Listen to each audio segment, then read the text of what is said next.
Précédemment dans la Minute Mad, j'ai beaucoup de livres à vous montrer. Vous les voyez là, parce que j'ai plus le temps de tourner, donc ça fait beaucoup. Ce que je vais faire, je vais tourner tout d'un coup, et puis après je ferai des petites vidéos comme ça, hachées. Bonjour et bienvenue dans cette nouvelle vidéo. J'ai lu aux éditions Point le livre qui me manquait de Fabrice Papillon Régression. J'avais lu Le Dernier Hiver, j'ai lu Aliéné, et il me manquait celui-là. Donc je l'ai lu, c'est un thriller, roman policier, thriller scientifique, peut-être d'anticipation, j'espère pas, mais peut-être. Ça parle d'évolution, mais d'évolution inverse, hein, régression, voilà, je spoil pas en disant ça parce que c'est le titre. Et on a un tueur dans la nature. Vous voyez, le Yeti, et les témoins qui ont vu ce tueur disent que c'est le Yeti parce qu'il est grand, il est poilu, il est fort, bref. Et donc, on se demande qui est cette personne qui mange, qui fait cuire des gens, des humains, qui les mange et tout, et il y a une enquête. Ça se passe en Corse, ça commence en Corse, mais ça ne se passe pas qu'en Corse, ça se passe aussi en Espagne, il y a une partie en Grande-Bretagne, et il y a une partie en Allemagne, et voilà, aux quatre coins de l'Europe, on apprend des choses sur ce tueur, et on apprend des choses aussi sur notre évolution. C'était très original, j'ai trouvé. C'est un peu la suite du Dernier Hiver, parce qu'il y a un des personnages qui était dans le Dernier Hiver aussi. Par contre, le personnage principal féminin m'a un peu énervé. Elle m'a rappelé un petit peu le personnage principal féminin de Aliéné aussi, qui m'avait un peu énervé. Pareil, il y a une explication à son comportement, comme dans Aliéné. Il y a une explication tout à fait logique. Mais avec elle, j'ai pas accroché.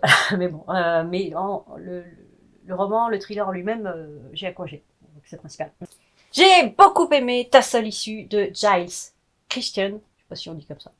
Chez HarperCollins Noir. C'est un roman d'aventure, thriller, et qui nous emmène dans la neige, dans le blizzard. Ça se passe en Norvège, et un homme, pour les 13 ans de sa fille, qui avait promis de le faire, l'emmène à ski, en randonnée à ski, et ça se passe mal. Ils sont témoins de quelque chose, et les personnes qui ont des choses à se reprocher vont les poursuivre dans le blizzard, à travers la neige et tout, et ils vont découvrir un truc complètement waouh. Et le papa va tout faire pour sauver sa fille, malgré les conditions, malgré le vent, le froid, la neige, tout ça. Et il y a un petit côté chamanique aussi, chamanisme, parce qu'on rencontre un personnage qui vit un petit peu en haut de la montagne et tout. Et c'était vraiment génial. C'était un roman d'aventure avec beaucoup de rebondissements tout le temps. Bon, ça s'arrête jamais. C'est un peu... pour vous dire aussi, ça m'a fait penser un peu à La Route, mais dans des conditions de froid, de vent, de neige, etc. Très bon, excellent. Allez-y si vous aimez l'aventure et le suspense et les thrillers. Et c'est même un peu un thriller scientifique à mon avis. Les Malvenus d'Audrey Brière aux éditions Seuil, collection Cadre Noir. J'avais lu par exemple Le Bureau des Affaires Occultes, je sais pas si vous l'avez lu, mais c'est un petit peu la même ambiance, vous voyez, ça se passe pas au même moment de l'histoire. Là, ça se passe en 1917, pendant la Première Guerre mondiale. Les gens sont pauvres, ils sont rationnés, et là, c'est un enquêteur qui revient sur le lieu de son enfance. C'était un orphelin qui revient dans le petit village de son enfance en tant que flic. Il a une assistante qui est spécialisée dans les autopsies, des choses comme ça, on va dire. Enfin, les autopsies, elle n'a pas le droit d'en faire, mais voilà, elle a fait un peu de médecine, donc elle s'y connaît, et elle l'aide, parce que lui, il n'aime pas trop la vue du sang. Et on retrouve un homme mort dans une cave, et on va enquêter dessus, enfin ils vont enquêter dessus, même si tout le monde est très content que cette personne soit morte, parce que c'était un pourri en fait, voilà. Et on va en apprendre plus sur le passé de cet inspecteur-là, qui était orphelin, parce qu'il y a un orphelinat dans le village.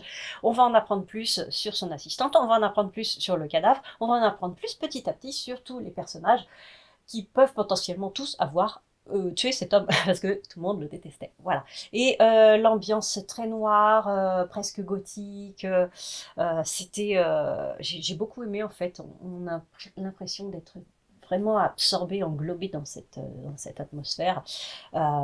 Et le fait que ça se passe en 1917, j'ai trouvé ça assez original aussi, parce qu'il n'y en a pas tant que ça en fait, des livres qui se passent dans cette période-là, en policier. J'ai lu un petit livre, un petit roman jeunesse qui s'appelle Les mini super-héros, et ça s'appelle Les vacances de Groot, celui-là. C'est sur Groot, mon personnage préféré dans Marvel. C'est mignon, comme dit le titre, c'est les vacances de Groot.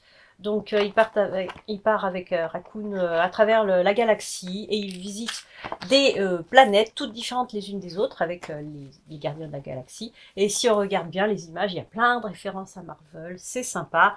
Voilà, je vais pas passer 3/4 d'heure dessus, c'est chez Hachette. Voilà, c'était mignon, je l'ai pris parce que j'aime Groot et il ira dans ma collection Groot que vous voyez là. Je vous dis sur ce, bonne lecture et bonne lecture.